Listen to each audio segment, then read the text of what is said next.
Assalamualaikum warahmatullahi wabarakatuh. Kami dari kelompok 1 yang beranggotakan Anissa Yuni Astuti, Berliano Carvenio, Ciki Rosanti, Dwi Handayani, Epifani Januar, Febi Oktavina, dan Jen Gabriela ingin menjelaskan manfaat vitamin C khususnya pada jeruk agar terhindar dari COVID-19.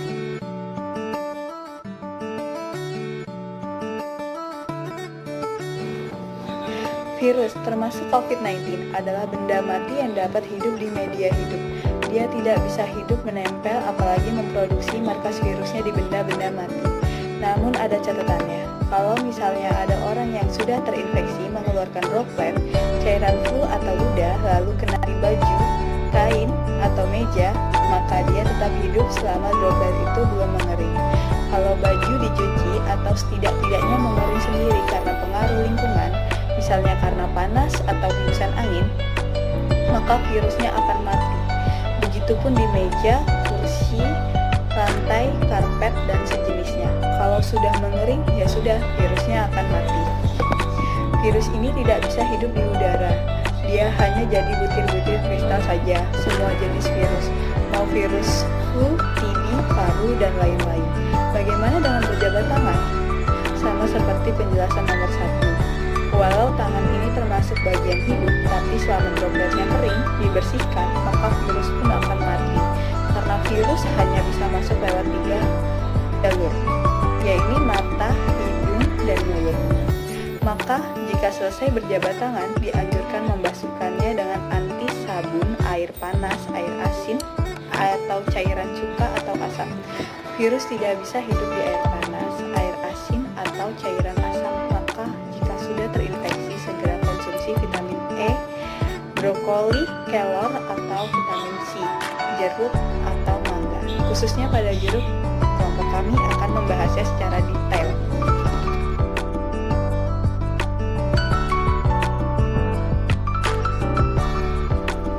Sekarang saya akan menjelaskan klasifikasi dari Citrus sinensis ini.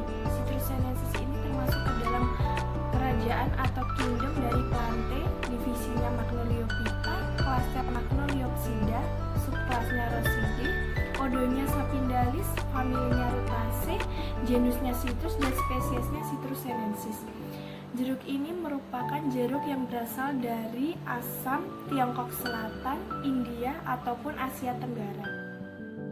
Jeruk ini biasanya diperbanyak dengan cara okulasi dan dijangkok.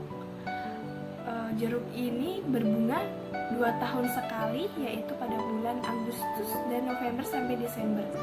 Di Indonesia sendiri, jeruk ini biasanya tumbuh di daerah pegunungan sampai ketinggian 1000 meter di atas permukaan. Nah, karena jeruk ini perakarannya dangkal, sehingga harus ditanam di tanah yang subur.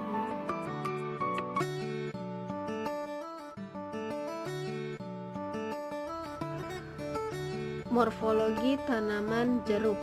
Yang pertama ada akar. Tanaman jeruk memiliki sistem perakaran, yakni akar tunggang yang strukturnya sangat kokoh. Akar tersebut mempunyai satu akar utama dan di sampingnya terdapat rambut-rambut akar yang berukuran kecil.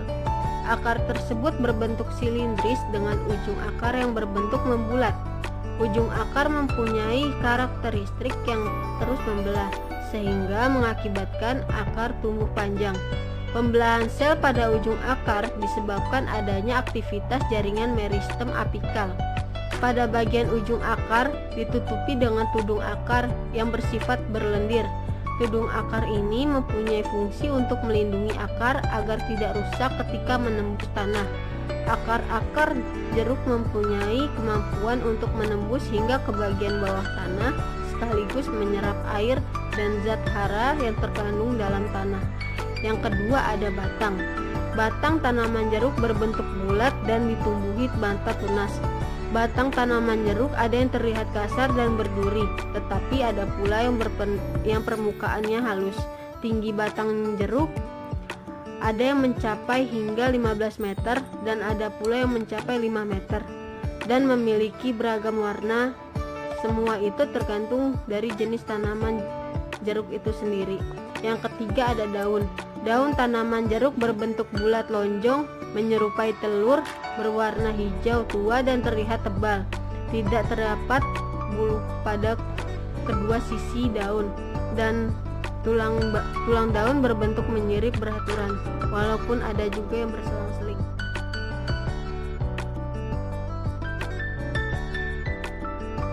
Setelah mendengar mengenai morfologi akar, batang, dan daun jeruk, maka saya akan menjelaskan mengenai morfologi dari buah jeruk. Pada buah jeruk memiliki bagian-bagian buah yang terdiri dari eksokarp, mesokarp, dan endokarp.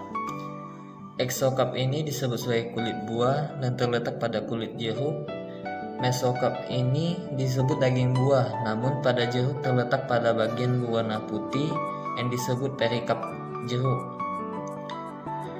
Endokarp adalah lapisan yang mengelilingi biji, namun pada jeruk itu terletak pada dagingnya. Pada jeruk terdapat bagian-bagian lain seperti biji yang berada pada tengah pemisah. Pemisah ini yang memisahkan satu karpel dengan karpel lainnya pada jeruk. Kemudian kantong cairan. Kantong cairan ini yang memenuhi ruang biji. Kemudian kelenjar minyak yang berada pada bagian perikarp, dan perikarp itu sendiri yang terletak di bawah kulit jeruk. Demikian penjelasan mengenai morfologi buah jeruk. Kemudian akan dijelaskan mengenai kandungan-kandungan yang terdapat pada buah jeruk.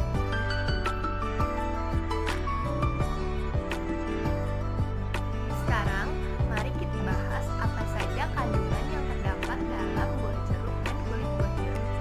Dalam 100 gram buah jeruk mengandung 7,2 gram karbohidrat, 0,1 gram lemak, 0,5 gram protein, 0,2 gram serat, 28 kal energi, 0,1 gram zat besi, 18 gram kalsium, dan 10 gram fosfor. Adapun vitaminnya diantaranya adalah vitamin B1, vitamin B2, vitamin B3, vitamin A, dan vitamin C serta histidin. Dalam buah jeruk mengandung banyak flavonoid, diantaranya flavon dan flavonon yang mencapai 400 sampai 600 mg per liter. Faktanya, dalam buah jeruk mengandung flavonoid sebanyak 35 sampai 147 mg per 100 gram flavonoid. Pada kulit buah jeruk mengandung 11 gram serat dan 3 kali lipat vitamin C dari daging buahnya, serta hesperidin. Hesperidin ini mempunyai fungsi dapat melindungi tubuh terhadap serangan bakteri atau virus.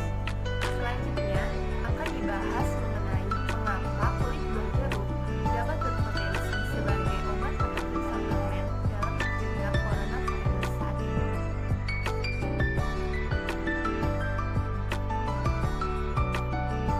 Manfaat kulit jeruk. Yang pertama, mencegah penuaan. Kulit jeruk memiliki kandungan antioksidan yang dapat melawan radikal bebas dan mengatasi keriput, sehingga ampuh mencegah penuaan dini. Yang kedua, memutihkan gigi, di mana kulit jeruk ini mengandung senyawa delimonen yang dapat mengurangi warna kuning pada gigi. Yang ketiga, membersihkan pori-pori kulit dan mencegah jerawat. Kulit jeruk dapat membersihkan pori-pori dari minyak dan kotoran, sebab kotoran dan minyak berlebihan dapat menyebabkan timbulnya jerawat. Yang keempat, menyamarkan garis halus. Kulit jeruk mengandung asam sitrat yang mampu meningkatkan kecerahan kulit secara alami, menurunkan berat badan dan kolesterol. Yang keenam ini, vitamin C pada kulit jeruk dapat membantu seseorang yang ingin menurunkan berat badan secara alami. Yang keenam, mencegah kanker kulit dan paru-paru. Kandungan flavonoid dalam kulit jeruk membantu vitamin C supaya bisa bekerja secara efisien dan memperlambat perkembangan sel kanker. Yang ketujuh, menghancurkan batu ginjal. Kulit jeruk mengandung delimonen yang dapat melarutkan batu ginjal dan juga memiliki kandungan antiseptik dan jamur, sehingga bisa membantu untuk menyembuhkan infeksi kemih atau infeksi ginjal. Yang kedelapan, sebagai antivirus COVID-19. Nah, yang ini penasaran banget kan, kenapa kulit jeruk sebagai antivirus COVID-19? Jawabannya di video selanjutnya.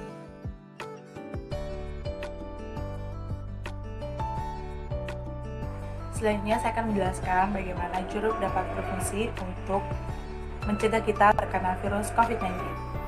Seperti yang sudah kita ketahui, menurut WHO, virus corona ini sudah dinyatakan sebagai penyakit pandemi. Di mana jika suatu penyakit sudah dinyatakan sebagai penyakit pandemi, berarti pertumbuhan orang yang terinfeksi akan terus bertambah secara masif. Di mana setiap harinya jumlah orang yang terinfeksi COVID-19 ini akan terus bertambah dan akan berkembang secara pesat. Ahli medis di seluruh dunia pun sudah bekerja keras untuk melawan virus ini atau menyembuhkan orang yang sudah terkena virus corona ini, di mana jumlah pasien akan terus meningkat atau akan terus bertambah. Ahli medis di seluruh dunia juga sedang berusaha untuk menyembuhkan pasien atau mengatasi virus ini. Menurut para ahli, agar kita tidak terkena virus SARS-CoV-2 ini adalah dengan menjaga daya tahan tubuh kita. Dengan menjaga daya tahan tubuh kita, otomatis virus tersebut tidak akan masuk ke dalam tubuh kita. Nah, dengan cara mengonsumsi makanan dan minuman yang berbahan rempah, misalkan temulawak, jahe, jeruk, hingga kunyit. Nah, baru-baru ini banyak penelitian yang menyatakan bahwa kandungan yang terdapat pada jeruk itu akan memperkuat daya tahan tubuh kita sehingga kita tidak dapat kena virus corona tersebut. Lalu bagaimana virus corona dapat menginfeksi manusia?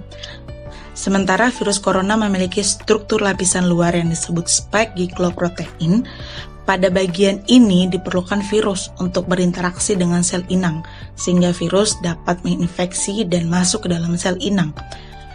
Di sel inang juga terdapat suatu reseptor yang disebut ACE2, yang merupakan target pengenalan virus corona sehingga dapat masuk ke dalam sel inang. Setelah masuk ke dalam sel inang, virus memerlukan suatu enzim yang disebut protease untuk perkembangannya.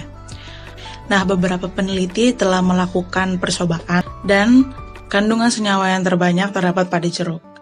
Nah, salah satu senyawa dalam jeruk yang dapat menghalangi penyebaran virus corona, jika spike glycoprotein dan ACE2 dihalangi atau bahkan dihentikan oleh senyawa yang terdapat pada jeruk serta rempah lainnya tersebut akan mencegah infeksi virus ke dalam sel.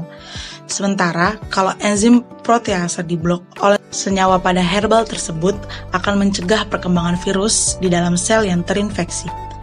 Lalu menurut penelitian tersebut ditemukan bahwa kandungan di dalam jeruk adalah herbal terbaik untuk melawan beta coronavirus termasuk COVID-19. Menurut peneliti, jeruk dapat dikategorikan sebagai bahan alami paling baik untuk menangkal beta coronavirus termasuk SARS-CoV-2 yang merupakan penyebab COVID-19. Jeruk punya kandungan senyawa flavonoid seperti hesperetin, tangeretin, naringenin, dan nobiletin.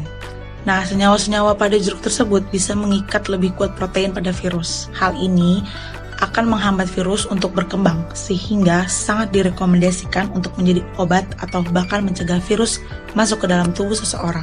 Nah, senyawa antivirus ini terdapat paling banyak di kulitnya. Nah, untuk beberapa olahan yang direkomendasikan itu, yang pertama ada infus water, yang kedua ada olahan jamu yang dicampur dengan jeruk dan lengkuas, dan yang ketiga membuat cemilan berbahan jeruk segar. Sekian penjelasan dari kelompok kami.